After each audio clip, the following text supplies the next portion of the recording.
Hello, ladies and gentlemen. It's me, James Byron Clark. I just want to talk about the new episode of the Clone Wars released today called, what was it? Gone with the Trace, which is almost perfect when you consider what happened to Ahsoka at the end of her season 5 and when she left the Jedi Order.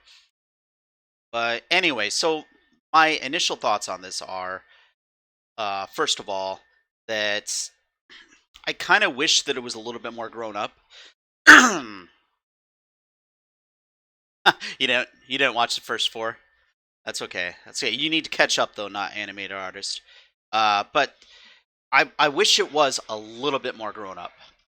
I think that the Clone Wars really went from being very much a kid show to being something that was a lot more, I would say, mature towards the end, and I really enjoyed that. I mean, when you look at the last scene of Ahsoka in the Clone Wars, it very much was her being kind of grown up.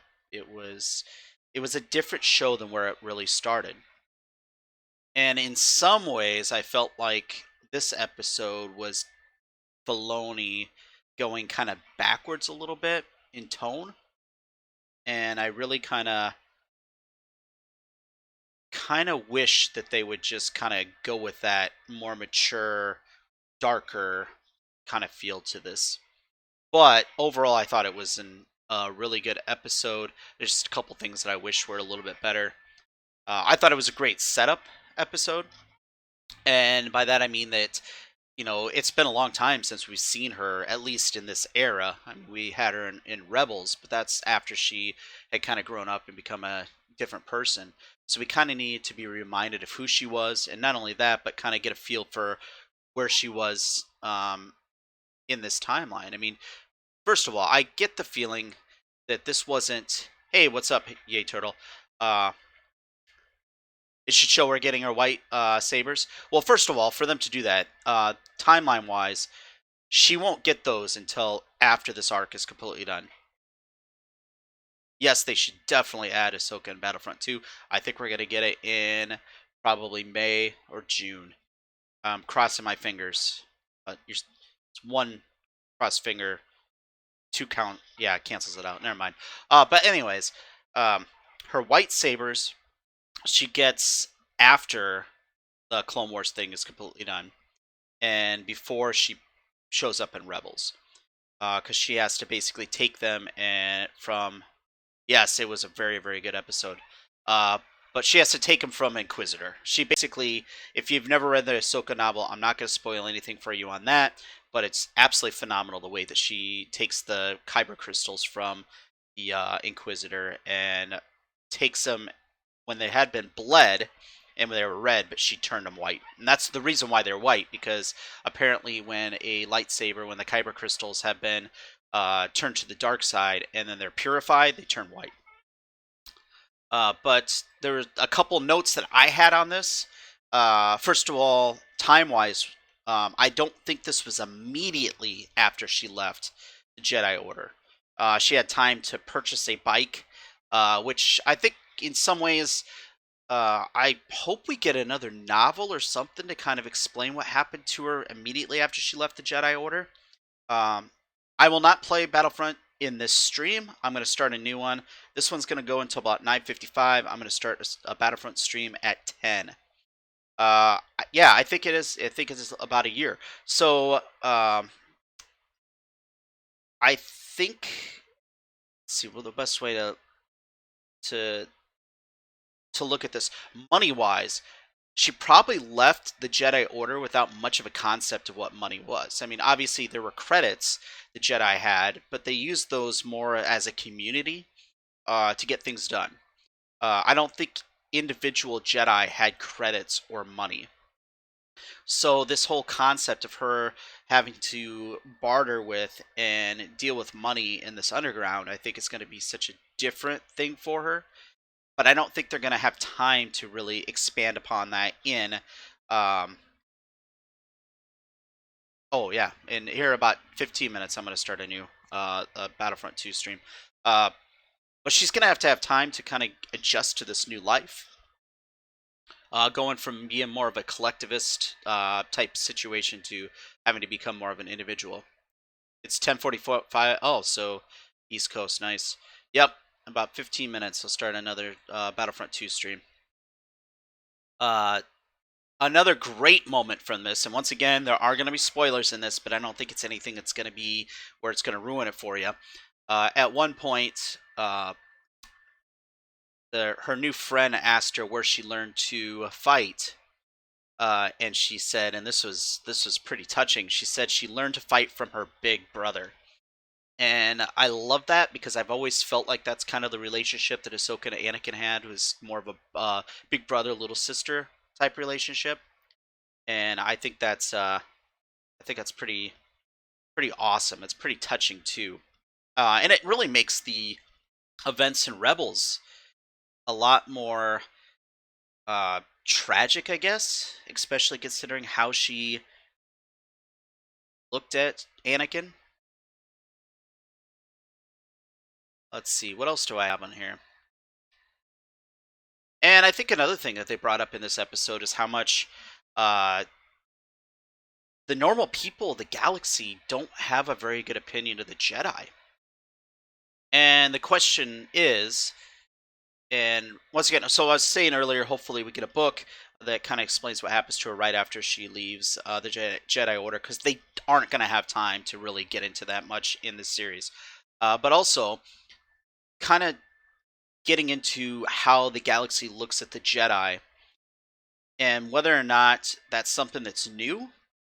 Like, did people have a negative opinion of the Jedi before the Clone Wars? Or is this something where now all of a sudden, they used to think of them as keepers of the peace, that were looking out for the people, and now they're just warmongers? And I think that's kind of the way that this is, showing that the people, especially of the underground, look at the Jedi as, they don't really help anybody, and they definitely don't help people like that. Let's see. And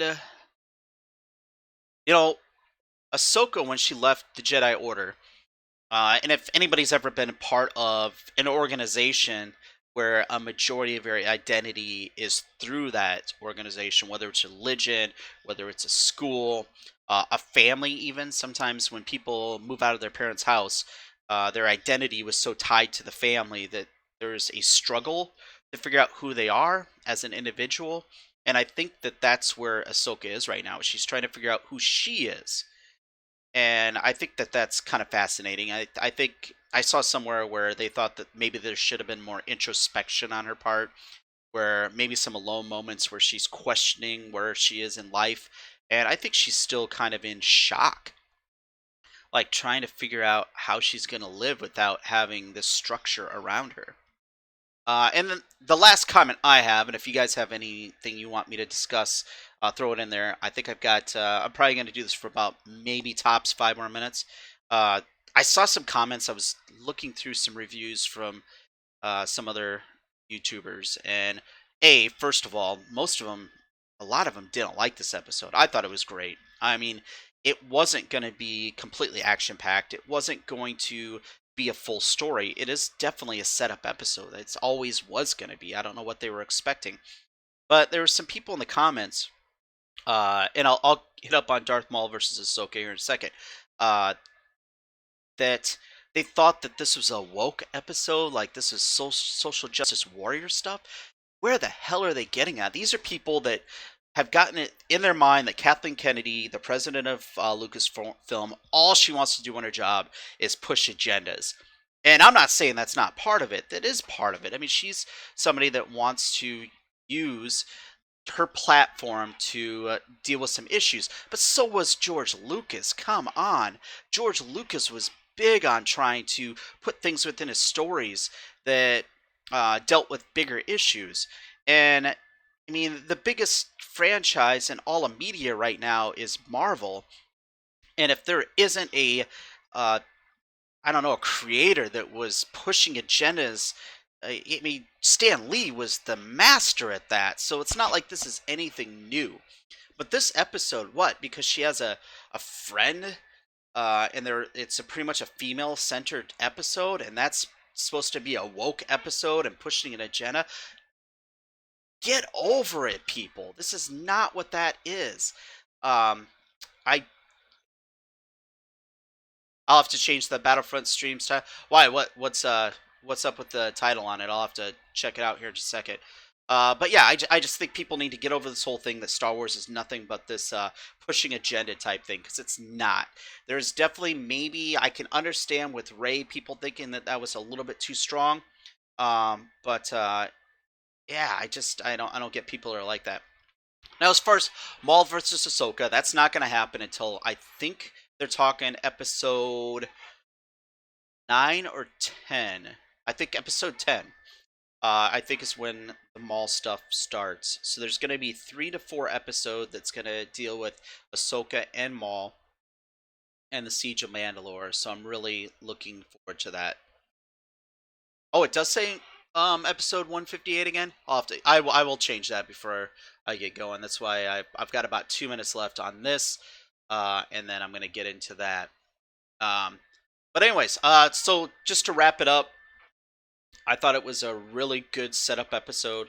I thought that it showed that Ahsoka is going through some changes that she has to deal with. I did like the two characters. Oh my gosh, Rafa and, how the hell am I not remembering her sister's name? But her new best friend. I thought that they were pretty good characters. I thought that there's this, the big sister aspect of Rafa, and then the little sister who's just trying to follow and do whatever her big sister says. And I think in the end, they're both going to end up following Ahsoka. They're going to realize that she's Trace. Yes, that was the name. Uh, gone. Hey, yeah. What was it? Gone with the Trace. Yeah. Uh, Awesome. But that's all I've got on this episode. Sorry it's so brief. This is the first time I've really done something like this, so I'm going to try to have it a little. This time I do a kind of a short stream that isn't Battlefront 2 related. But I will be back on here in about 8 minutes to play some Battlefront 2. I don't think, no, I don't think Ahsoka has as much midi-chlorians as Anakin, but I think she is pretty strong in the Force. Uh, Nice, I appreciate it, SWB Pro. Uh, I do think that she's not quite there, but I think she's very powerful in the Force. Like people that I saw John Campia, who's a big person in the YouTube media, deals with movies and stuff like that, and he said that if Ahsoka's able to beat Maul, that he's just going to be pissed about it. And in some ways, I agree with that, because I don't think Ahsoka should be ready to beat Maul one-on-one. However, I think she's very strong in the Force. There's a reason why she uses 2 lightsabers, and most Jedi don't, because she's got a certain skill level that a lot of the other Jedi don't have, and a lot of potential there. Um, but I think, yeah, she's not as strong in the Force as what Anakin is. But her species is very athletic. Her species, if you don't know, is very much hunters. There's actually a rite of passage where they have to single-handedly defeat this big beast on their planet, which she has done herself. So it just shows that she is a true warrior. But anyways, that's it for the stream. I will see you guys here in about 5 minutes. Peace.